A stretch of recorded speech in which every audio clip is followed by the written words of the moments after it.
Hello friends, welcome back. M K teaching study परिवार में स्वागत है आप सभी का।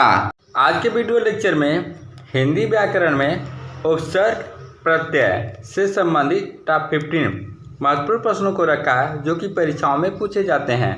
उत्तर प्रदेश में जितने भी कॉम्पिटिटिव एग्जाम्स होते हैं, चाहे यूपी टेट हो, सुपर टेट हो, यूपी लेखपाल हो, यूपीएसआई हो, यूपी पुलिस हो, सभी परीक्षाओं के लिए बहुत ज़्यादा बेनिफिशियल होने वाले हैं। इसके अलावा वीडियो को अंत तक जरूर देखिए, क्योंकि जो हमने यहाँ पर क्वेश्चन कवर किए हुए हैं ऑलरेडी एग्जाम्स में आए हुए हैं और आगे भी इन क्वेश्चन को आने की संभावना बहुत ज़्यादा है। तो चलिए स्टार्ट करते हैं। आपके स्क्रीन पर पहला क्वेश्चन है, उनमें में किस उपसर्ग का प्रयोग हुआ है? तो यहाँ पर ऑप्शन ए दिया गया है उत, बी है उन, सी है उद, डी है उप। अर्थात ऐसे शब्दांश जो शब्दों के आगे जुड़कर नया शब्द बनाते हैं तो उसे क्या कहते हैं? उपसर्ग कहा जाता है। अब इसके बाद आता है प्रत्यय। तो प्रत्यय का यदि संधि विच्छेद पूछा जाए तो क्या होता है? तो लिखेंगे आप प्रतिधन अय होता है, जहाँ पर प्रति का मतलब होता है साथ में पर बाद में, और अय का मतलब होता है चलने वाला। अर्थात ऐसे शब्दांश जो शब्दों के पीछे जुड़कर नया शब्द बनाते हैं, या यूँ कहें ऐसे शब्दांश जो शब्दों के अंत में जुड़कर नया शब्द बनाते हैं, उसे क्या कहा जाता है? प्रत्यय कहा जाता है।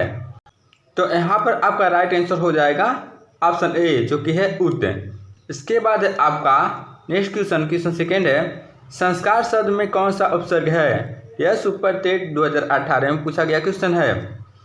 ऑप्शन ए दिया गया है सम, बी है सन, सी है शम्स, डी है संस। तो यहाँ पर आपका राइट आंसर हो जाएगा ए, जो कि है आपका सम। इसके बाद है आपका नेक्स्ट क्वेश्चन थर्ड है, लिखावट शब्द में किस प्रकार का प्रत्यय है? यह सुपर टेट 2018 में पूछा गया क्वेश्चन है। ऑप्शन ए दिया गया है आवट, बी है आहट, सी है वट, डी है खावट।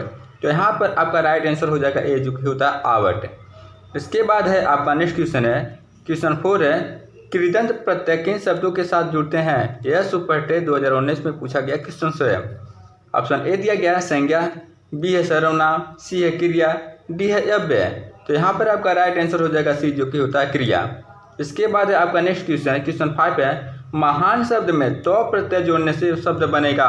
तो यहाँ पर ऑप्शन ए दिया गया है महनीय, बी है महत्ता, सी है महत्व, डी है महती। तो यहाँ पर आपका राइट आंसर हो जाएगा सी, जो कि होता है महत्व। इसके बाद है आपका नेक्स्ट क्वेश्चन 6 है, किस शब्द में उपसर्ग नहीं है? तो यहाँ पर आपका ऑप्शन ए दिया गया अपवाद, बी है पराजय, सी है प्रभाव, डी है ओढ़ना। तो यहाँ पर आपका राइट आंसर हो जाएगा डी। इसके बाद आपका नेक्स्ट क्वेश्चन 7 है, किस शब्द में आवा प्रत्यय नहीं है? तो यहाँ पर ऑप्शन ए दिया गया है दिखावा, बी है चढ़ावा, सी है बुलावा, डी है लावा। तो यहाँ पर आपका राइट आंसर हो जाएगा डी, जो कि होता है लावा। इसके बाद है आपका नेक्स्ट क्वेश्चन 8 है, निर्वाह में प्रयुक्त उपसर्ग है? तो यहाँ पर ऑप्शन ए दिया गया है नी, बी है नी, सी है नीर, डी है नीरी। तो यहाँ पर आपका राइट आंसर हो जाएगा सी, जो कि होता है नीर। इसके बाद है आपका नेक्स्ट क्वेश्चन 9 है, किस शब्द में उपसर्ग का प्रयोग हुआ है? तो यहाँ पर आपका ऑप्शन ए दिया गया है उपकार, बी है लाभदायक, सी है पढ़ाई, डी है अपनापन। तो यहाँ पर आपका राइट आंसर हो जाएगा ए, जो कि है आपका उपकार।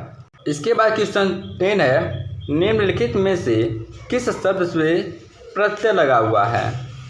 यहाँ पर प्रत्यय पूछा गया है। तो ऑप्शन ए दिया गया है नगर, बी है अगर मगर, सी है जादूगर, डी है सागर।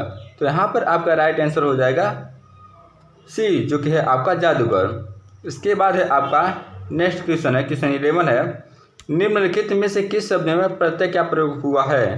तो यहाँ पर आपका ऑप्शन ए दिया गया है विकल्प, बी है अलग, सी है पुलक, डी है धनिक। तो यहाँ पर आपका राइट आंसर हो जाएगा डी, जो कि होता है धनिक, और एक यहाँ पर प्रत्यय लगा हुआ है। इसके बाद है आपका नेक्स्ट क्वेश्चन 12 है, कौन सा उपसर्ग आचार शब्द से पूर्व लगने पर उसका अर्थ जुल्म हो जाता है? तो यहाँ पर आपका ऑप्शन ए दिया गया अति, बी है दूर, सी है नीर, डी है अन। तो यहाँ पर आपका राइट आंसर हो जाएगा ए, जो कि है आपका अति। इसके बाद है आपका नेक्स्ट क्वेश्चन 13 है, निम्नांकित में कौन सा शब्द कृदंत प्रत्यय से बना है? तो यहाँ पर ऑप्शन ए दिया गया रंगीला, बी है बिकाऊ, सी है दुधारू, डी है कृपालु। तो यहाँ पर आपका राइट आंसर हो जाएगा बी, जो कि है आपका बिकाऊ। इसके बाद है आपका नेक्स्ट क्वेश्चन, क्वेश्चन 14 है, किस शब्द की रचना प्रत्यय से हुई है? तो यहाँ पर आपका ऑप्शन ए दिया गया है अभियोग, बी है व्यायाम, सी है अपमान, डी है इनमें से कोई नहीं। तो यहाँ पर पूछा है किस शब्द की रचना प्रत्यय से हुई है, तो यहाँ पर आपका राइट आंसर हो जाएगा डी, जो कि है इनमें से कोई नहीं। इसके बाद है आपका नेक्स्ट क्वेश्चन, क्वेश्चन 15 है, निम्नलिखित में से उपसर्ग रहित शब्द है? तो यहाँ पर आपका ऑप्शन ए दिया गया है सुयोग, बी है विदेश, सी है अत्यधिक, डी है सुरेश। तो यहाँ पर आपका राइट आंसर हो जाएगा डी, जो कि है सुरेश तथा यह आपका लास्ट क्वेश्चन था। दोस्तों, अगर आप इस वीडियो से संबंधित कोई सुझाव देना चाहते हैं तो कमेंट बॉक्स में सुझाव जरूर दीजिएगा। तो आज के वीडियो में बस इतना ही। Thank you and take care. जय हिंद, वंदे मातरम।